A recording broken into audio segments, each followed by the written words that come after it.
If I have to name a few differences between Turkish environment and European, I would like to name, first of all, the tea. In Turkey, they are quite easy to invite you to drink a tea.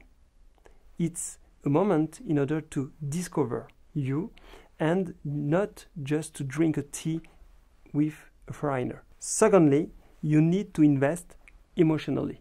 It means that in order to convince someone in Turkey, you must add emotional feelings. Otherwise, they will not trust in you. Human behavior is more important than a contract in Turkey. So you must to be confident in your arguments. Last thing is that Turkish people doesn't know to say no.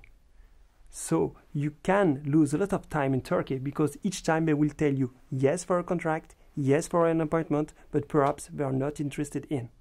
So you must to understand and to learn to discover Turkish habits when they say yes. In Turkey, we know that all Turkish are Muslim. But in fact, when we check their habits and their dress code, we realize that they are like us.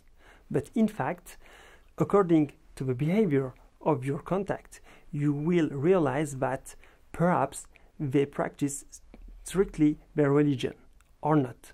In fact, we don't know. Even between Turkish, we don't know if he is practicing strictly his religion. We don't know. So let your contact open this discussion with you. The main difference between a European and a Turkish manager is that your employees will consider you as their dad, their second dad.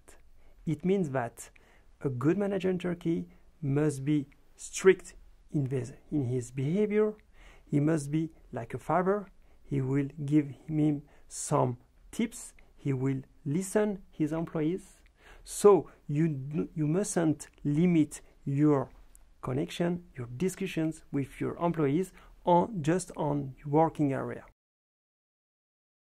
Firstly, you must learn to speak about yourself. In Turkey, in order to convince someone, you must speak about yourself. Turks are making business with people and not just companies. So the human behavior and the human links are more important than just a contract. Secondly, you must learn to be patient. In Turkey, you can have a lot of meetings, but in order to get interesting opportunities in Turkey, you must respect these steps. Otherwise, you can lose a lot of time and money.